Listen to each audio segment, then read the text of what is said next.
যেটা করছো বন্ধ করে দাও। ইউটিউবে গিয়ে ভিক ভাঙার মতো সার্চ করা বন্ধ করে দাও। তুমি কত খারাপ কাজ করছো না নিজের সঙ্গে, অনেক বড় খারাপ কাজ করছো। কি করছো? নিজের যে লজিক্যাল থিঙ্কিংটা, নিজের যে বোঝার ক্ষমতাটা আছে, নিজের যে অকাত্তা বা নিজের কিছু একটা করার ক্ষমতাটা তুমি নষ্ট করে ফেলছো, বোঝার ক্ষমতাটা নষ্ট করে ফেলছো। কেন? কিভাবে? তুমি বলবে যে পাগল নাকি তুই, কি সব বলছিস। রিয়ালিটি এটাই। কারণ একটাই যে তুমি ইউটিউবে ভিডিওগুলো দেখছো, যার ফলে তুমি নতুন নতুন ওয়ার্ড শুনছো, নতুন নতুন কথা শুনছো, এবং তুমি রিয়েল লাইফ অ্যাকশন নেওয়ার চেষ্টা করছো, বাট সেটার কোনো মূল্যই হচ্ছে না। রিয়েল এক্সাম্পল দেবো, ডিপ্রেশন, এনজাইটি, ওভার থিঙ্কিং, এসব ওয়ার্ড কোথা থেকে শিখেছো তুমি? ইউটিউবে ভিডিও দেখে। অ্যান্ড তুমি যখন তোমার একটু দুঃখ বা কোনো একটা স্যাডনেস আছে, তোমার লাইফে একটা পিরিয়ড আছে এরকম, তখন তুমি ভাবো তুমি ডিপ্রেশন চলে গেছো। সত্যি এটাই যে তুমি নিজের বাবাকে জিজ্ঞেস করবে গীতে যে এনজাইটি, ডিপ্রেশন বা ওভার থিঙ্কিং কি, যে এত বড় তো হয়েছে তোমার বাবা, একদিন তো হতেই পারে। জিজ্ঞেস করবে। আমি জানি এগুলো একটা ডেঞ্জারাস সিচুয়েশন, বাট তাদের কাছে এটা ফার্ক পড়ে না। রিয়ালিটি এটাই যে তুমি কিভাবে ডিল করছো সিচুয়েশনটাকে সেই সময়টার উপর। হ্যাঁ, তুমি যে জিনিসটা করছো সেই জিনিসটা করছো কি কেন করছো, কি কারণে করছো, নিজের যে ওভার থিঙ্কিং করছো কেন করছো, সেটা তুমি নিজে বুঝে করছো নাকি তুমি ইউটিউবে কোনো একটা ভিডিও দেখে করছো, সেটার উপর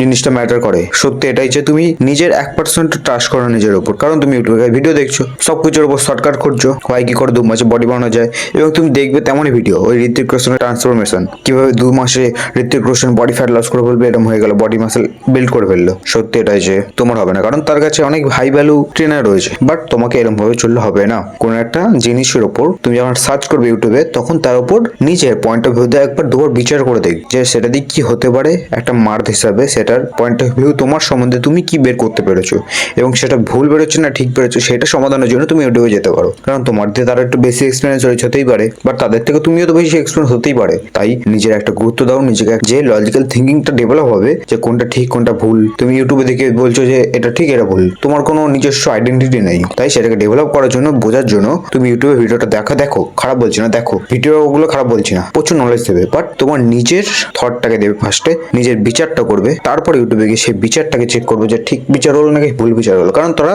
টিচার হিসেবে তোমার কাজ করবে। তুমি যখন কোনো একটা বাড়ির কাজ করে দেয়, সেটা ভুল না ঠিক যেমন টিচার ঠিক করে, ঠিক তেমন ভাবে তুমি চলো, নাহলে তুমি সব ইউটিউবের পিছনে তুমি তারপর শুরু হয়ে গেল সেই সার্কেল। কিছুটা প্রবলেম হয় ইউটিউবে দৌড়াবে, এটা প্রবলেম ওইটা ইউটিউবে দৌড়াবে। ভাই হয় না এরকম ভাবে। অ্যাজ আ মার্থ একটু শক্ত হতে হয়, এটাই রিয়েলিটি। এই ভিডিও পর্যন্তই। তুমি নিশ্চয়ই বুঝতে পেরেছো আমি কি বোঝানোর চেষ্টা করছি। এই ভিডিও পর্যন্তই। ভিডিও ভালো লাগলে ভিডিওকে লাইক করো, চ্যানেলটি সাবস্ক্রাইব করে দেন। আর ভিডিওর জন্য একটাই কথা, বিকাম স্ট্রঙ্গার।